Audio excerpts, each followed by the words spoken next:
아멘. 반갑습니다. 오늘 설교 제목은 내가 약한 그때의 강함이라예요. 우리 큰 소리로 한번 따라해 볼까요? 내가 약한 그때의 강함이라.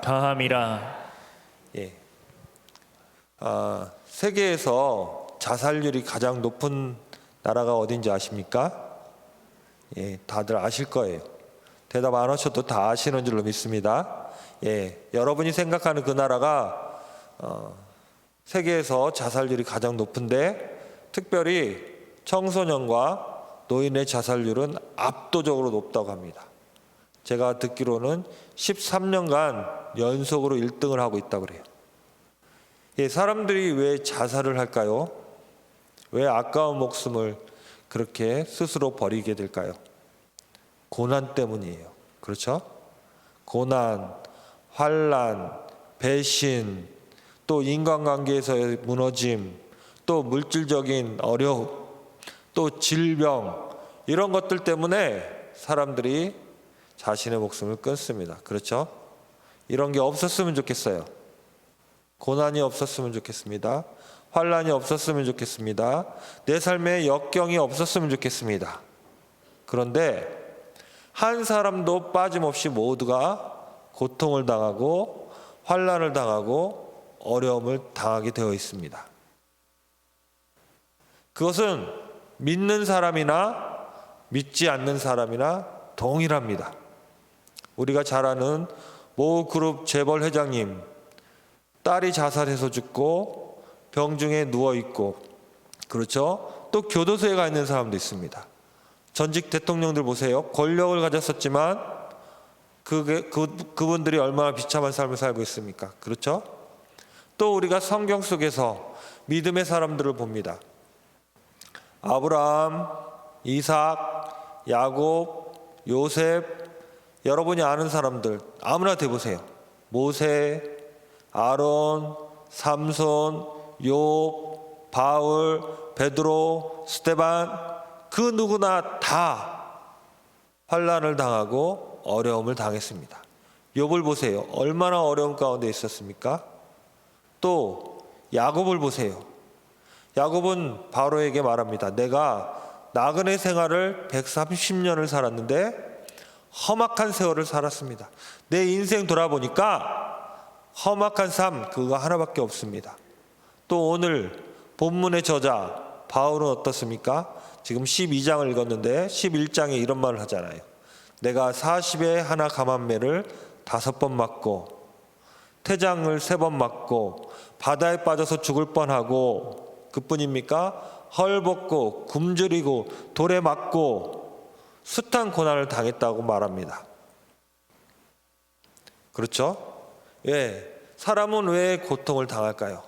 왜 고난을 당할까요? 불교에 보면 5욕 7정이라고 해서 5가지 욕심 때문에 사람이 고난을 당한다고 말합니다. 재물 욕심, 명예 욕심, 식욕, 또 성욕, 마지막으로 수면욕, 이러한 5가지 욕심 때문에 사람은 고통을 당한다고 말해요. 그러면 욕심을 다 버리면 우리가 고통을 당하지 않을까요? 아니에요.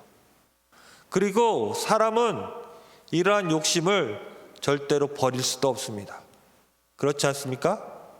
사람은 이러한 것들을 버릴 수도 없고, 버린다 할지라도 고통 중에 고통을 당하게 되어 있어요. 우리 신명기서 29장 29절 말씀 보겠습니다. 다 같이 한 목소리로 읽겠습니다. 시작. 감추어진 일은 우리 하나님 여호와께 속하였거니와 나타난 일은 영원히 우리와 우리 자손에게 속하였나니 이는 우리에게 이 율법의 모든 말씀을 행하게 하심이니라. 지우지 마세요. 이 세상에는 감추어진 일이 있습니다. 그리고 나타난 일이 있어요. 감추어진 일은 우리 하나님 여호와께 속하여 있고, 나타난 일은 우리와 우리 자손, 누굽니까? 사람들, 인간들에게 있다고 말씀하십니다. 하나님께서 감추어 놓은 일이 있고 숨겨 놓은 일이 있고 또 그것들을 사람들은 알지 못한다는 말씀이에요. 이거를 표준 세번역에 보니까 이렇게 표현되어 있어요. 이 세상에는 주 우리의 하나님이 숨기시기 때문에 알 수 없는 일들이 많다. 하나님께서 이 세상을 살다 보면 하나님이 비밀로 만들어 놓으신 일, 숨겨 놓으신 일, 알 수 없게 하신 일들이 많아서 사람들은 그것들을 다 알 수 없다고 말씀하십니다. 이해가 가십니까? 고개를 끄덕여 주셔야 제가 알 수가 있습니다. 예. 대답은 안 하셔도 고개는 끄덕여 주시기 바랍니다. 예. 이 세상에는 하나님이 숨겨놓으신 일이기 때문에 사람은 하나님이 숨겨놓은 걸 알 수가 없다는 거예요. 그런데 예수님께서 이 숨겨놓은 일에 대해서 말씀을 하십니다. 무엇이냐면 예수님과 제자들이 길을 가고 있었어요. 예수님과 제자들이 길을 가는데 날 때부터 앞을 못 보는 맹인, 지금은 시각장애인이라고 부르잖아요. 앞을 못 보는 사람을 만났습니다. 그리고 그 사람을 고쳐주시는 장면이 나와요. 그때 당시 2000여 년 전 당시 유대인들은 사람들이 고통을 당할 때 죄 때문이라고 생각했습니다. 그래서 제자들이 예수님께 물어봐요. 예수님, 이 사람은 태어날 때부터 앞을 못 보는 맹인입니다. 이 사람은 누구의 잘못으로, 누구의 죄로 이렇게 태어났습니까? 라고 물어봐요. 우리 잘 아는 내용이잖아요. 그렇죠? 예. 예수님께 물어봐요. 이 사람은 누구의 죄로, 도대체 누가 잘못해서 누구의 죄로 시각장애인으로 태어났습니까? 여러분은 누구의 잘못이라고 생각하세요? 고개를 끄덕여 주셔야 제가 알 수가 있습니다. 예. 대답을 안 하셔도, 예. 예수님께서 뭐라고 말씀하시냐면, 이 사람이 맹인으로 시각장애인으로 태어난 것은 이 사람의 죄도 아니고 이 사람의 부모의 죄도 아니고 하나님이 그에게서 하시는 일을 나타내려 하심이라. 따라해 볼까요? 그에게서 하나님이 하시고자 하는 일들을 나타내고자 하심이라. 요한복음 9장 3절 말씀입니다. 띄워주세요. 우리 큰 소리로 읽어보겠습니다. 시작. 예수께서 대답하시되 이 사람이나 그 부모의 죄로 인한 것이 아니라 그에게서 하나님이 하시는 일을 나타내고자 하심이라. 예. 이 사람은 시각장애인으로 태어났습니다. 2000년 전에 시각장애인으로 태어났다는 것은 지금도 장애인들이 엄청 고생을 하고 있지만 그때는 말할 필요도 없어요. 그렇죠? 이 사람은 인격이라는 게 없어요. 이 사람은 죄인 중에 죄인이기 때문에 사람 대접을 못 받습니다. 사람들이 무시하고 조롱하고 심지어 이 사람은 가족이 다 버린 사람이에요. 이런 어려움 가운데, 고통 가운데, 환난 가운데 있는 이 사람에게 예수님이 뭐라고 말씀하시냐면 하나님께서 그에게 하시고자 하시는 일들을 나타내고자 하심이라 말씀하신 거예요. 이 말씀을 하나하나 끊어보면 하나님은 살아계십니다. 아멘. 하나님은 살아계시고 하나님은 일을 하고 계시고 아멘. 하나님은 살아계시고 이 사람을 통해서 일을 하시고 또 그 일하는 것들을 나타내신다라고 말씀하십니다. 아멘. 하나님은 살아계시고 하나님은 일을 하시고 하나님은 그 일하시는 것을 이 사람 태어날 때부터 고통 가운데 있는 이 사람을 통해서 나타내신다고 말씀하신 거예요. 아멘. 여러분, 지금 코로나 때문에 어렵다고 말하는데 어려운 가운데 있습니까? 환난 가운데 있습니까? 또한 가족 때문에, 자식 때문에, 직장 때문에 여러 가지 이유로 어려운 가운데 있습니까? 하나님은 살아계십니다. 하나님은 여러분을 위해 일을 하고 계십니다. 하나님은 여러분을 위해 일하시고 그 일하시는 것을 나타내십니다. 아멘. 오늘 그 말씀을 하시는 거예요. 예수님은 환난 가운데 있는 이 사람을 통해서 하나님은 살아계심을 보여주시고 하나님이 일하심을 보여주시고 하나님이 일하시는 것을 나타내신다고 말씀하십니다. 아멘. 믿습니까? 하나님 살아계신 줄 믿습니까? 아멘. 그런데 하나님 살아계시고 일하시지만 고난당하는 것은 너무 힘듭니다. 그렇죠? 싫어요. 고난당하는 건 싫어요. 하지만 성경에서 말씀하십니다. 고난당하는 것이 내게 유익이라 그로 말미암아 내가 주의 율례를 배운다. 그죠? 고난은 우리에게 유익을 줍니다. 저는 말씀을 묵상하면서 세 가지를 깨달았어요. 그 첫째가 하나님께서 고난을 통해서 겸손케 하십니다. 이 겸손은 우리가 생각하는 것처럼 누가 나를 헐뜯고 욕할 때 참는 그런 정도의 겸손이 아니에요.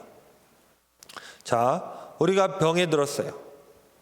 또 사랑하는 사람이 불치병에 걸렸어요. 어떻게 합니까? 그 병을 고쳐주기 위해서 백방으로 노력을 하겠죠. 그죠? 할 수 있는 일은 다 해요. 수로보니게 여인이 있었습니다. 그 여인은 딸이 있었는데 어린 딸이 하나 있었어요. 근데 그 딸이 더럽게 하고 흉악하게 하는 귀신에 들렸어요. 이 여인은 자기가 할 수 있는 모든 일을 다 했습니다. 의원도 찾아가 보고 제사장에게도 가보고 심지어 무당에게도 가봤을 거예요. 할 수 있는 건 다 해봤을 거예요. 근데 안 돼요. 시간이 지날수록 더욱 이 사랑하는 딸은 흉악해집니다. 이 여인은 자기가 할 수 있는 일은 다 해봤어요. 이제는 안 돼요. 더 이상 방법이 없어요. 이제는 이 어린 딸과 자기가 그만 사는 방법밖에 없는 것 같아요. 흉악한 귀신이 들렸으니까, 더러운 귀신이 들렸으니까 어떻게 살겠어요? 그때 이 여인에게 소식이 들려옵니다. 예수님을 찾아가면, 예수님을 만나면 귀신을 쫓아내 주신다. 예수님을 만나면 죽은 사람이 살아난다. 아멘? 예수님을 만나면 해결된다는 거예요. 이 여인은 당장에 쫓아갑니다. 근데 참 아이러니, 예수님은 지금 이 여인의 옆 동네에 있는 게 아니에요. 두로에 계셨다고 했어요.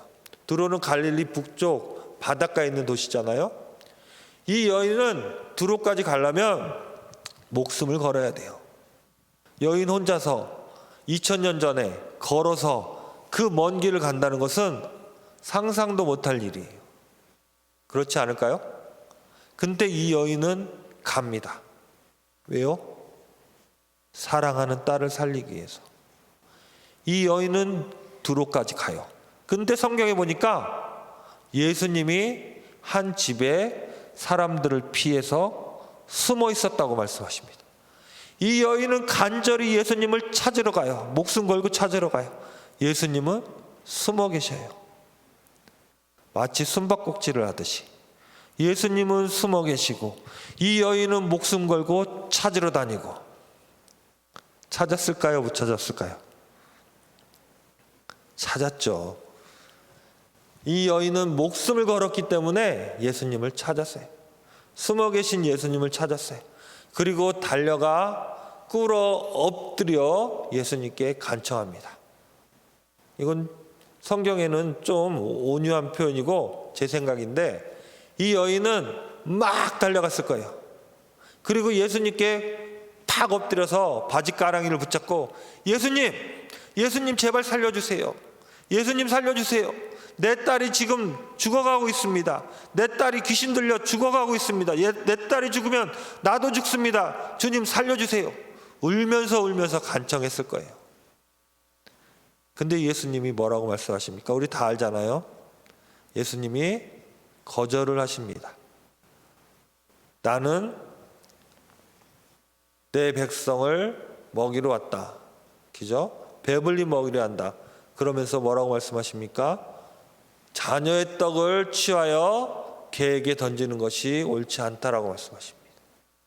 너는 개야. 너에게 줄 수 없어. 그때 이 여인이 말합니다. 맞아요. 저 개예요. 저 개지만 개도 주인의 상위에서 떨어진 부스러기 먹지 않습니까? 이 부스러기 은혜를 내게 주옵소서.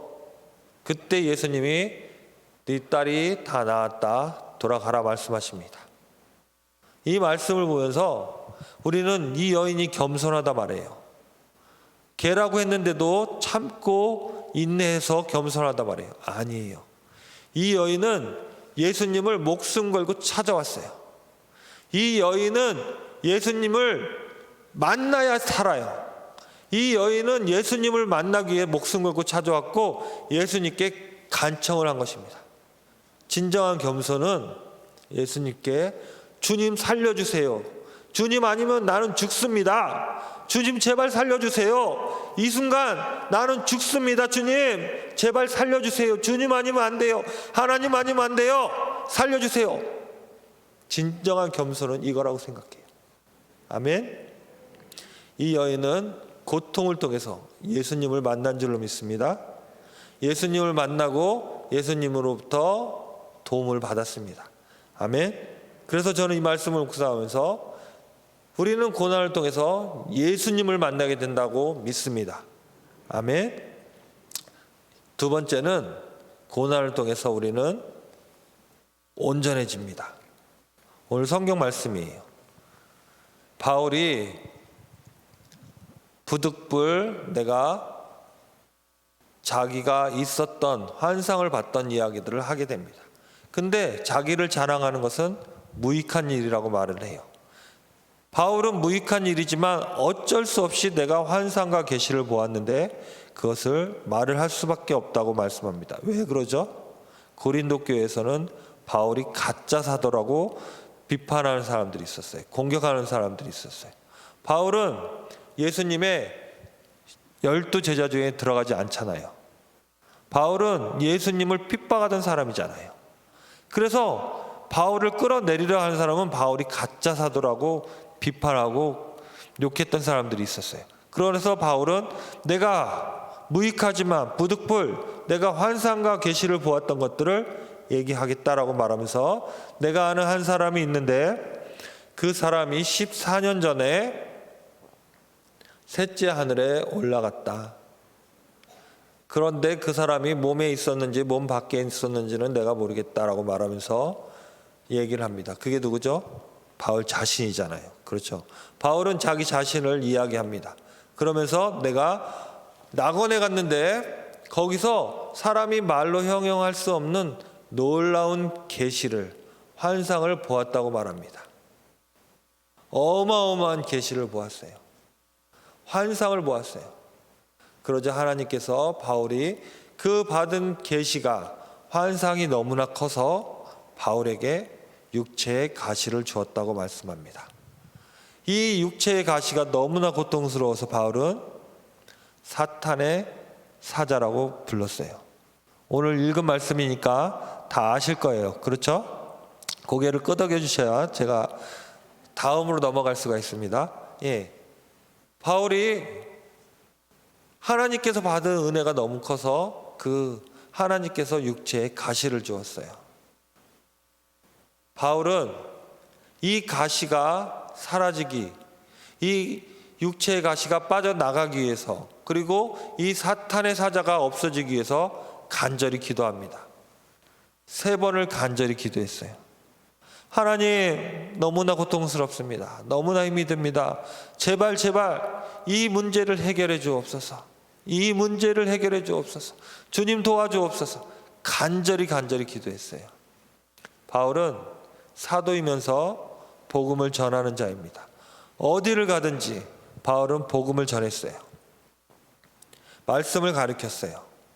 그런데 이 육체의 가시가 바울이 사역하는 것을 방해합니다. 제가 볼 때 이 육체의 가시는 굉장히 큰 병이었을 거라 생각해요. 그래서 바울이 병자를 위해 기도할 때 사람들이, 유대인들이, 바울을 공격하는 사람들이 저도 못 고치면서 지 몸도 저러면서 무슨 남을 병을 고쳐준다고 그래? 저도 구원 못하면서 뭐 남을 구원한다고 그래? 하면서 비판했을 거예요. 이게 쌓이면 점점 무기력해지게 되어 있어요. 그렇지 않을까요? 바울은 자기가 사도로서 맡은 사명을 감당해야 되는데 그것을 할 수가 없었어요. 그래서 바울은 기도를 했습니다. 그죠? 하나님, 이 육체의 가시, 사탄의 사자, 내가 복음 전하는 것을 가로막는 이 사탄의 사자를 없애주옵소서. 이 사탄의 사자 때문에 복음을 전해야 되는데, 말씀을 전해야 되는데 내가 할 수가 없습니다. 내가 점점 자신감을 잃어가고 무기력해집니다. 하나님 도와주세요. 기도하면 하나님이 들으시는 줄로 믿습니다. 아멘. 기도하면 하나님이 들으십니다. 그리고 응답하십니다. 그런데 그 응답이 내가 원하는 응답이 아닐 때가 있어요. 그렇지 않을까요? 내가 원하는 응답이 아닌 하나님이 원하는 응답을 하실 때가 있어요. 바울도 마찬가지예요. 바울도 하나님 나 좀 고쳐주세요. 하나님 나 좀 고쳐주세요. 하나님은 바울의 기도를 바울이 원하는 응답을 하신 것이 아니라 더 크고 더 은혜로운 하나님의 응답을 하셨습니다. 그게 오늘 말씀이에요. 고린도후서 12장 9절 말씀 보겠습니다. 나에게 이르시기를 내 은혜가 내게 족하도다. 이는 내 능력이 약한 데서 온전하여짐이라 하신지라. 그러므로 도리어 크게 기뻐함으로 나의 여러 약한 것들에 대하여 자랑하리니 이는 그리스도의 능력이 내게 머물게 하려 함이라. 네, 말씀 내리지 마세요. 여기 보면 나에게, 누구예요? 바울이죠.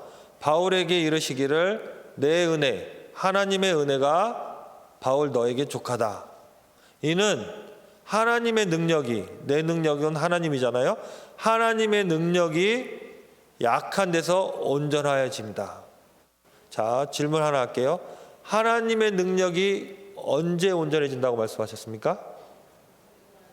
약한 데서. 누가 약한 데서? 바울이 약한 데서.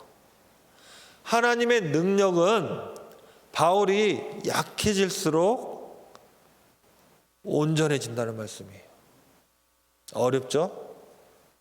이해할 수 있습니까? 어려워요. 예. 하나님의 능력은 바울이 약해질수록, 바울이 작아질수록, 바울이 낮아질수록 온전해지신다는 거예요. 바울이 작아져서 없어졌을 때 하나님의 능력은 온전해지시는 거예요. 바울이 죽고 나는 죽고 예수님이 사는 거예요. 이해 가십니까? 하나님의 응답은 바울 네가 죽어갈 때, 네가 점점 작아질 때 하나님의 능력은 온전해지신다는 거예요. 이 말씀은 뭐예요? 바울아, 네가 지금까지 너의 수고로 사역해 왔지. 너의 수고로 열심을 다했지. 이제부터는 그렇게 하는 것이 아니야. 하나님이 하는 거야. 하나님이 너의 일을 하는 거, 하나님의 일을 하시는 거야. 그 말씀을 깨닫게 하시는 거야. 바울이 그 말씀을 깨닫고 하나님의 응답을 듣고 크게 기뻐했다고 그랬어요. 바울은 지금까지 자기가 열심히 해서 사역을 하려 했어요. 그러나 말씀을 깨닫고 나서는 내가 하는 것이 아니지 하나님이 하시는 것이지 깨달으니까 크게 기뻐하는 거예요. 내가 하려고 하면 내 육체의 가시가 내 사역을 막는 거예요. 내가 하려니까 나를 비웃는 저 사람들이 사탄의 사자가 돼서 나를 욕하는 것처럼 보이는 거예요. 그런데 내가 안 하고 하나님이 하시니까 더 이상 문제될 게 없는 거예요. 아멘. 바울은 그걸 깨달았어요. 고린도전서 15장 10절 말씀 보겠습니다. 다 같이 읽겠습니다. 시작. 그러나 내가 나된 것은 하나님의 은혜로 된 것이니 내게 주신 그의 은혜가 헛되지 아니하여 내가 모든 사도보다 더 많이 수고하였으나 내가 한 것이 아니요 오직 나와 함께 하신 하나님의 은혜로라. 아멘. 내리지 마세요. 내가 나된 것은 하나님의 은혜다. 아멘. 내가 나된 것은 하나님의 은혜인데 내가 다른 모든 사도보다 더 많이 열심히 수고했는데 지금 보니까 내가 한 것이 아니더라. 아멘. 바울은 자기가 열심히 한다고 했는데 보니까 이제 깨달은 거예요. 내가 하는 것이 아니에요. 하나님이 하시는 줄로 믿습니다. 아멘. 하나님이 하시는 거예요.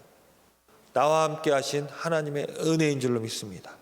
아멘. 바울이 이 말씀을 깨달으니까 크게 기뻐하는 거예요. 고난을 통해서 우리는 두 번째, 하나님이 하신다는 것을 배우게 됩니다. 그것이 고난이 온전케 한다는 거예요. 첫 번째가 뭐라고 했죠? 고난은 겸손케 하시는데, 이 겸손은 내가 하나님, 아니 주님 나를 살려주십시오, 주님께 나오는 것이 겸손이라고 그랬어요. 두 번째, 온전케 되는 것은 무엇입니까? 내가 하는 것이 아니라 하나님이 하신다는 거예요. 세 번째, 고난은 우리의 영을 소생케 하십니다. 우리에게는 영이 있고 육이 있습니다. 그렇죠? 우리에게는 영혼이 있고 육신이 있어요. 고린도후서 4장 16절 18절 보겠습니다. 자, 16절에 보면 우리 한 목소리 읽겠습니다. 시작. 그러므로 우리가 낙심하지 아니하노니 우리의 겉사람은 낡아지나 우리의 속사람은 날로 새로워지도다. 18절 읽겠습니다.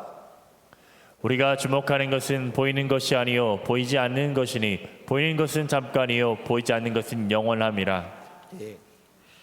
우리에게는 겉사람이 있어요. 근데 겉사람은 점점 낡아지고 속사람은 날로 새로워집니다. 또 18절에 뭐라고 해요? 보이는 것과 보이지 않는 것이 있는데 보이는 것은 잠깐이요 보이지 않는 것은 영원하다고 말씀하십니다. 보이지 않는 것, 속사람을 깨닫게 되면, 우리의 영혼의 가치를 깨닫게 되면 겉사람은 별로 중요하지가 않아요. 우리 육신의 문제, 육신의 고통, 이런 것들은 우리의 영혼이 살아나면, 우리의 영혼이 소생케 되면 더 이상 문제로 보이지 않게 되는 것입니다. 아멘. 제가 오래전에 굉장히 많이 아팠었는데 신우신염이라는 병이 있어요. 방광의 염증이 이 신장까지 올라가는 거예요. 그러면 방광염도 많이 고통스럽겠지만 이 방광의 염증이 신장까지 올라가면 굉장히 고통스럽습니다. 막 열이 40도 이상 올라가고 이가 아파요. 이가 막 하도 떨어서 이가 아프고, 또 저에게는 또 통증이 있는데 면역력이 약해져서 그런지 이 통증이 송곳으로 막 찌르는 것 같아요. 막 뼈 끝까지. 이 고통은 어마어마합니다. 제가 그 신우신염을 1년에 한 번씩 걸렸어요. 매년 6월 달쯤이면 이 병이 걸려요. 그러면 한 달에 2월 달쯤에 걸리면 병원에 입원을 하게 됩니다. 입원을 해서 한 달 정도 항생제 치료를 맞고 주사를 맞고 해열제를 맞고 진통제를 맞아요. 그러면 한 달에서 한 2달 사이에 이걸 다 낫게 됩니다. 그래서 너무나 고통스러우니까 기도를 하게 되잖아요. 제가 그런데 은혜를 받았어요. 그래서 신학을 공부하기로 작정을 했습니다. 근데 6월 달만 되면 입원을 하니까, 한 달, 2달 입원하니까 공부를 할 수 있을까요? 어려울 것 같아요. 그래서 은혜를 받아서 신학교를 가고 싶은데 신학 공부를 하기로 결심을 했는데 이게 걸리는 거예요. 그래서 기도했어요. 하나님, 내가 병원에 입원하게 되면 공부를 그만두겠습니다. 제가 병원에 입원했을까요? 안 했을까요? 고개를 끄덕여 주세요. 안 했어요. 지금까지 한 번도 안 했어요. 저는 많은 기적들을 경험했습니다. 이거 말고도 제가 결혼하던 그 스토리들을 얘기해 드리면 여러분들 깜짝 놀랄 거예요. 저는 많은 기적들을 경험했어요. 그런데 기도를 하면 하나님이 들어주십니다. 그런데 이거는 안 들어주시는 거예요. 이 장애는. 이것만 되면 다른 거는 다 저절로 될 것 같은데 이 휠체어 문제는 하나님이 안 들어주시는 거예요. 그래서 제가 기도를 했습니다. 여러 번 했겠죠. 그렇죠? 계속해서 기도를 했어요. 근데 하나님은 이 문제는 해결해 주시지 않아요. 다른 것들은 다 일사천리로 기도만 하면 다 돼요. 하나님께서 다 응답하시는데 이 문제만큼은 안 해주시는 거예요. 그래서 제가 목사가 됐는데 암에 걸린 사람은 신방 가서 기도를 해줍니다. 근데 아까 바울이 육의 가시가 찔렀다고 그랬잖아요. 제 마음에도 그런 마음이 있는 거예요.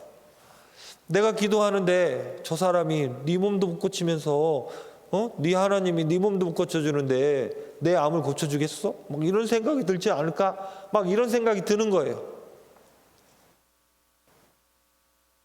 믿음이 없나요? 막 그런 생각이 드는 거예요, 진짜로.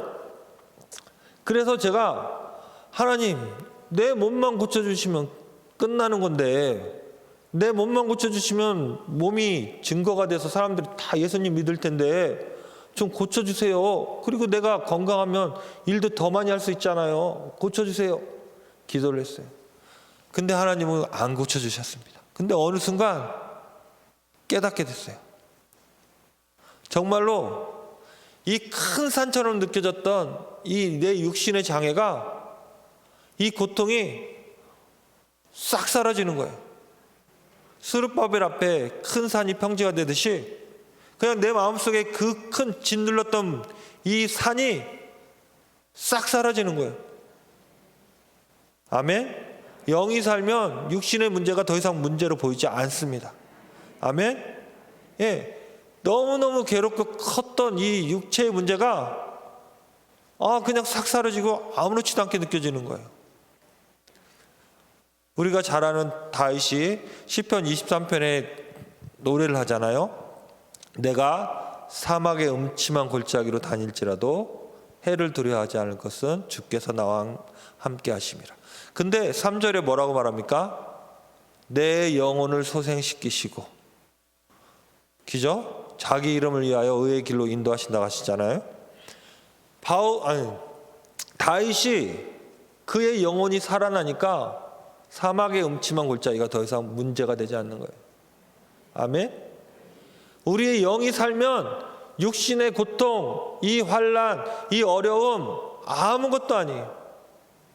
시부모 때문에 어렵습니까? 또 자녀 때문에 어렵습니까? 물질 때문에 어렵습니까? 우리의 영이 살면 다 해결되는 줄로 믿습니다. 아멘. 저는 이 세 가지를 깨달았어요. 첫 번째 뭐라고요? 겸손해진다. 두 번째 온전해진다. 세 번째 영이 산다. 아멘. 예, 이런 은혜가 있기를 간절히 축원합니다. 그리고 지금 시간이 다 지나가서 바로 결론으로 들어가겠습니다. 우리 고린도후서 1장 11절 말씀 한번 띄워주세요. 고린도후서 1장 11절 우리 다 같이 읽겠습니다. 시작. 너희도 우리를 위하여 간구함으로 도우라. 이는 우리가 많은 사람의 기도로 얻은 은사로 말미암아 많은 사람이 우리를 위하여 감사하게 하려 함이라. 예. 바울이 디모데와 함께 그 같이 일하는 동역자들과 함께 아시아에서 큰 고난을 당했어요. 그래서 바울은 뭐라고 말합니까? 사형 선고를 받은 것 같다고 했어요. 그런데 하나님께서 바울을 그 큰 사망에서 건져 주셨고, 아멘. 그리고 또 건지실 것을 믿으며 또 그 이후에도 건져 주실 거라고 바울이 말하고 있습니다. 그 다음에 오늘 말씀을 하시는 거예요. 오늘 말씀은 아까 11절 띄워주세요. 예, 여기 보면 너희도 우리를 위하여 간구함으로 도와라. 너희가 누구예요? 고린도 교회 성도들이. 성도님들, 우리 고난 중에 있는 우리를 위해서 간구함으로 도와라. 간절히 기도해서 우리를 도와주십시오. 예, 이 말을 하는 거예요. 그러면 사람들의 기도로 얻은 은사, 하나님이 주신 그 은사, 하나님께로부터 받는 그 은사 무엇입니까? 하나님의 은혜예요. 하나님의 능력이에요. 하나님의 축복이에요. 환난 가운데 하나님의 은사를 받아서, 하나님의 능력을 받아서, 하나님의 축복을 받아서 감사하게 한다는 거예요. 많은 사람들에게 고난이 감사로 변하는 줄을 믿습니다. 아멘. 환난이 감사로 변하는 거예요. 고통과 눈물이 감사로 변하고. 언제? 기도할 때. 아멘. 우리는 어려운 가운데 있을 때 기도해야 될 줄로 믿습니다. 그런데 나 자신만을 위해서 기도할 것이 아니라 내 주변에서, 내 이웃에서, 내 가족에서 고난받는 사람을 위해서 기도해야 될 줄로 믿습니다. 그럴 때 하나님이 그 고난을 통해서 축복으로 변화시켜 주심을 우리가 깨닫게 되는 거예요. 아멘. 우리가 기도를 게으리 하지 맙시다. 그리고 예배를 소중하게 생각합시다. 지금 비대면 예배로 예배드리는 비대면 온라인으로 예배드리는 우리 성도님들 기도하시고 또 예배를 중요하게 생각하셔야 될 줄로 믿습니다. 우리가 예배드릴 때 마음을 다하고 정성을 다하여 예배해야 될 줄로 믿습니다. 아멘. 우리 다 같이 찬양 한 곡 하겠습니다.